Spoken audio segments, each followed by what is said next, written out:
जय हिंद दोस्तों। पश्चिम बंगाल विधानसभा चुनाव को लेकर के पश्चिम बंगाल के अंदर एसआईआर सबसे गर्म मुद्दा है और पश्चिम बंगाल की आम जनता यही सवाल पूछ रही है कि टीएमसी सरकार, ममता सरकार एसआईआर के खिलाफ क्यों है। क्या ममता सरकार नहीं चाहती है कि पश्चिम बंगाल से जितने भी अवैध घुसपैठिए हैं उनको धक्के मार के बाहर भगाया जाए? क्या टीएमसी सरकार ये नहीं चाहती है कि जितने भी फर्जी वोटर्स हैं उनका नाम रद्द कर दिया जाए? लेकिन आपको बता दें कि एक बड़ी खबर सामने आ रही है कि जिस तरीके से टीएमसी एसआईआर के खिलाफ हुई है, कभी सुप्रीम कोर्ट जा रही है। अभी एक ताज़ा मामला आया है, टीएमसी के बड़े नेता ने जज को धमकी दी है। बंगाल के कूच बिहार से एक बड़ी खबर सामने आ रही है और इस खबर ने सबको आकर्षित किया। रीज़न ये था कि एसआईआर के खिलाफ धमकी, खुली धमकी दी गई, जिसपे कोलकाता हाईकोर्ट के चीफ जस्टिस को भी सामने आना पड़ा। आपको बता दूं मैं कि कूच बिहार में एसआईआर चल रही है, वोटर लिस्ट में सुधार चल रही है, तेजी से चल रही है, क्योंकि इलेक्शन कमीशन ऑफ इंडिया नहीं चाहती है कि इस बार पश्चिम बंगाल विधानसभा चुनाव में किसी भी तरीके की कोई भी गड़बड़ी हो, और इसीलिए तेजी से एसआईआर हो रहे हैं। प्रक्रिया तेजी है, शुरू से कार्रवाई हो रही है।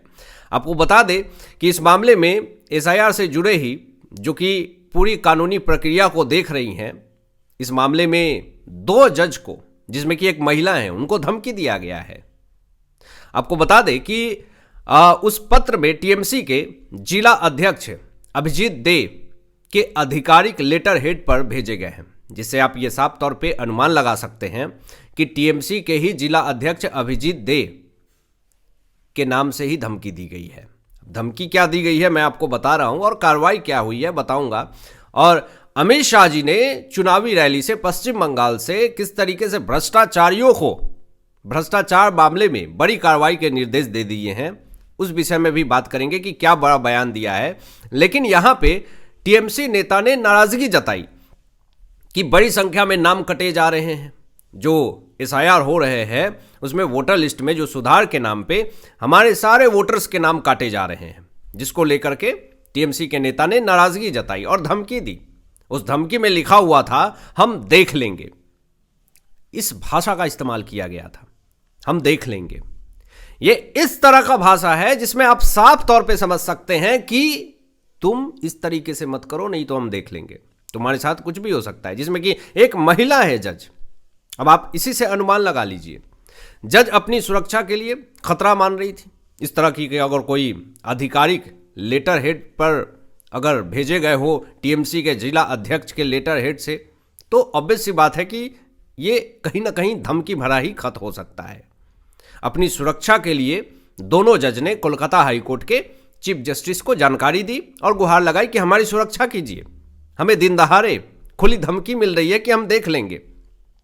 अब यहाँ पे आपको बता दें कि हाईकोर्ट की तरफ से आदेश दिए गए, डीजीपी को कार्रवाई करने के आदेश दिए गए कि तुरंत कार्रवाई कीजिए, और सुरक्षा देने का भी आदेश दिया गया दोनों जज को, जो कि टीएमसी के जिला अध्यक्ष अभिजीत दे की तरफ से जो लेटर हेड पर हम देख लेंगे भाषा का शब्द को प्रयोग किया गया था, उस पर तुरंत कोलकाता हाईकोर्ट ने सख्ती जताई और एक्शन लिया और सुरक्षा भी दिया दोनों जज को। अब सामने आकर के टीएमसी के बड़े नेता जिला अध्यक्ष अभिजीत दे जो है वो कहते हैं, उन्होंने सफाई दी कि मैंने बस अनुरोध किया, बुरा लगा तो माफी भी मांगते हैं, लेकिन अनुरोध ऐसे कौन करता है कि हम देख लेंगे। आप ये कह सकते थे कि ये जो कार्रवाई हो रही है उससे मैं पूरी तरीके से नाराज हूं, नाखुश हूं, लेकिन ये एक तरह की खुली धमकी है जैसा कि बताया जा रहा है। तो ये एक मामला तो सामने आया जिससे साफ तौर पे देखने पे यही प्रतीक होता है कि टीएमसी सरकार पूरी तरीके से बौखलाई हुई है एसआईआर को लेकर के पश्चिम बंगाल में। और सबसे बड़ा सवाल यही उठाया जा रहा है पश्चिम बंगाल के जनता के तरफ से, सनातनी बंगाली समुदायों के तरफ से, कि आखिर ममता बनर्जी एसआईआर के खिलाफ क्यों है, फर्जी वोटर्स के खिलाफ क्यों है, और क्या वो नहीं चाहती हैं कि पश्चिम बंगाल के अंदर जो अवैध तरीके से घुसपैठिए घुस गए हैं उनको सेंट्रल गवर्नमेंट अगर भगा रही है, इलेक्शन कमीशन ऑफ इंडिया उसको भगा रही है, तो इतने दर्द क्यों हो रहे हैं टीएमसी को। ये बांग्लादेशी घुसपैठिए आकर के हमारे भारत देश के उन छोटी छोटी हिंदू बच्चियों के साथ गलत करके चले जाते हैं। कहां चले जाते हैं पता ही नहीं चलता है, कौन सा बिल में घुस जाता है, ये आते ही है भारत के अंदर यही करने के लिए, अवैध तरीके से घुसपैठ करने वाला यही करेगा।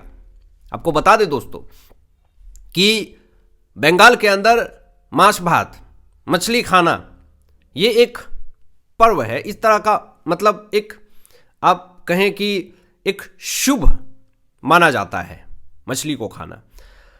अब यहां पे किस तरीके से टीएमसी भड़का रही है, ममता सरकार ने किस तरीके से एक रैली में ऐसा बयान दिया है जो कि बौखलाहट दिखाती है, ये डर को दिखाती है। यहां पे बंगाल में अगर बीजेपी आएगी तो नॉनवेज नहीं खा पाएंगे, अंडा मछली ये सब नहीं खा पाएंगे आप। ये ममता बनर्जी एक रैली में बंगाली समुदाय को ये कह रही हैं, मतलब खाने पे पाबंदी लगा दी जाएगी। बिहार में बीजेपी की सरकार बनी दोस्तों, वहां पे मछली को शुभ माना जाता है। क्या दिखा करके पार्टी के नेताओं ने, जेडीयू के, और एक वक्त ऐसा भी आया था जब आरजेडी के भी नेता ने एक शुभ मनाया कि मछली खाना शुभ होता है। तो दिल्ली में, महाराष्ट्र में बीजेपी की सरकार है, क्या वहां पे मछली खाना रोक दिया गया? मतलब ममता की सरकार है तो क्या क्या खाए जाते हैं ये तो खैर सब जानते हैं, लेकिन मैं आपको बता दूं यहां पे खैर कि मछली खाना रोक दिया जाएगा। सबसे बड़ा सवाल यही खड़ा किया गया कि अगर बीजेपी की सरकार आती है तो आपका जो नॉनवेज खाने का, मांस, मछली, अंडा ये सब चीजें जो आप खाते हैं उस पर रोक लगा दी जाएगी। लेकिन आप खुद तर्क लगा सकते हैं कि यह किस तरीके से भड़काऊ बयानबाजी है कि आप कोई भी अस्त्र बांध चला लें, किसी भी तरीके से बीजेपी को नहीं आने देना है। यह एक बौखलाहट है। आपको बता दें कि यहां पे खुद ममता सरकार की तरफ से, ममता बनर्जी की तरफ से चुनाव रैली में यह कहा गया कि 1.2 वोटर लिस्ट से लोगों के नाम हटा दिए गए हैं, वोट रद्द कर दिए गए हैं। 1.2 वोट रद्द कर दिए गए हैं। यह बौखलाहट दर्शाती है कि क्या ये 1.2 करोड़ वोट ममता के थे? यह सबसे बड़ा सवाल है। मैं आऊंगा इस पे, अमित शाह जी ने भी रिएक्ट किया है। लेकिन सबसे बड़ी बात यह कि ममता बनर्जी जो ये बयान दे रही हैं बार बार कि देखिए 1.2 करोड़ वोट रद्द कर दिए गए हैं, यह भी तो बताना पड़ेगा कि क्यों रद्द किए हैं। डॉक्यूमेंटेशन को लेकर के रद्द किए गए हैं, वेरीफाइड हुए तब रद्द किए गए हैं, ऐसे ही तो नहीं रद्द कर दिए गए किसी के भी वोट को। ये माहौल बनाने की कोशिश करी जा रही है ममता बनर्जी की तरफ से कि अगर मैं हार जाऊं तो ये ठिकरा फोड़ दूं कि देखिए सेंट्रल गवर्नमेंट ने, इलेक्शन कमीशन ऑफ इंडिया ने मिल करके वोट काट दिए, मैं हार गई। ये माहौल एक ग्राउंड लेवल तैयार किया जा रहा है ममता बनर्जी की तरफ से। यहां पे यह भी कहा गया ममता बनर्जी की तरफ से कि अगर बीजेपी आएगी तो आदिवासी महिला पर अत्याचार होगा। आपको बता दें दोस्तों, क्या पश्चिम बंगाल के अंदर महिलाओं के ऊपर अत्याचार नहीं हुए हैं? बहुत सारे फुटेज हैं, बहुत सारे फुटेज हैं, उतनी फुटेज मैं आपको दिखा नहीं सकता हूं। क्या महिलाओं के ऊपर अत्याचार नहीं हुए? हुए हैं।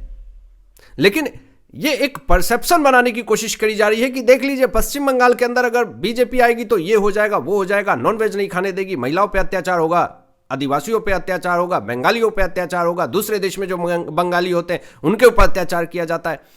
लेकिन ये सब एक माहौल बनाने की कोशिश करी जा रही है। आपको बता दें कि यहां पे अमित शाह जी ने जो बयान दिया है, जो बातें कही है, इससे टीएमसी पूरी तरीके से बौखलाई हुई है। अमित शाह जी ने टीएमसी सरकार पर आरोप लगाया है कि टीएमसी सरकार डर, झूठ, हिंसा का रास्ता चुन करके इन्होंने टीएमसी सरकार बनाया है और अभी तक ये बने हैं, डर, हिंसा और झूठ का सहारा लेकर के। आपको आगे बता दें कि चुनाव वक्त ममता बनर्जी विक्टिम कार्ड खेलती हैं। यह भी अमित शाह जी ने कहा कि आपने देखा होगा कि जैसे चुनाव होते हैं, पैर में इनके चोट लग जाते हैं, सिर पर पट्टी बंध जाती है, बीमारी का सहारा ले लेती हैं। ये सिर्फ और सिर्फ विक्टिम कार्ड खेलने के लिए कि ताकि पूरा अटेंशन पश्चिम बंगाल की जनता को मेरे तरफ रहे।